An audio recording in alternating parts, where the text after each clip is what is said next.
Hello বন্ধুরা, তো আজকে আরেকটা ভিডিও নিয়ে চলে এলাম।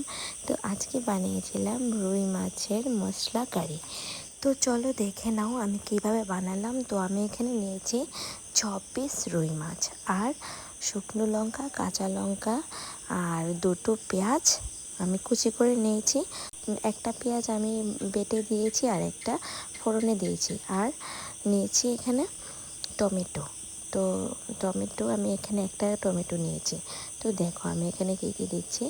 তো আমি এখানে পেঁয়াজ কুচি, আদা, তারপর লঙ্কা আর টমেটোটা নিয়ে নিয়েছি, আর এটাকে পেস্ট বানিয়ে নিয়েছি।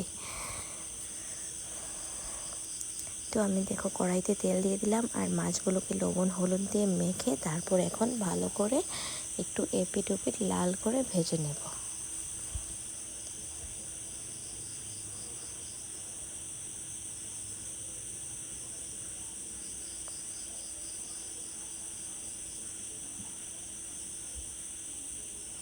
তো মাছগুলোকে একটু লাল লাল করে ভেজে নিতে হবে।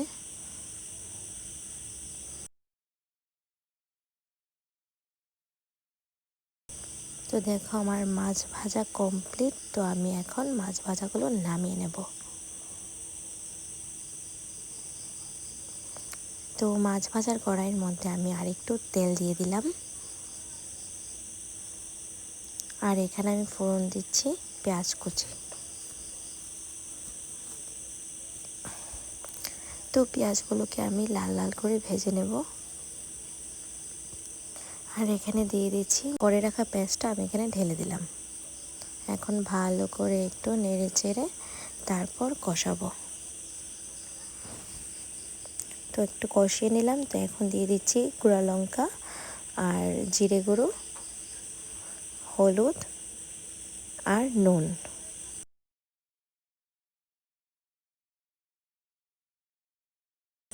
তো এখন ভালো করে এগুলোকে মিক্সড করে নেব।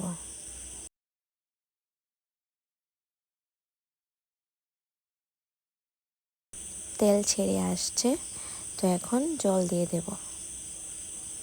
তো যখন ঝোল দিয়েছিলাম তখন আমি মানে ক্যামেরাটা বন্ধ হয়ে গিয়েছিল, যার জন্য আমি করতে পারিনি। তো দেখো আমি ঝোল দিয়ে দিয়েছিলাম, আর এখন মাছগুলো দিয়ে দিচ্ছি। তো এখন মাছগুলোকে আমি ভালো করে ঝোলের মধ্যে ফুটিয়ে নেব। তো দেখো কীভাবে টকবক টকবক করে ফুটছে। তো এখন মাছগুলোকে আমি একদম মাখো মাখো করে আমি একটু কষিয়ে নেব। তো দেখো কালারটা কত সুন্দর এসেছে।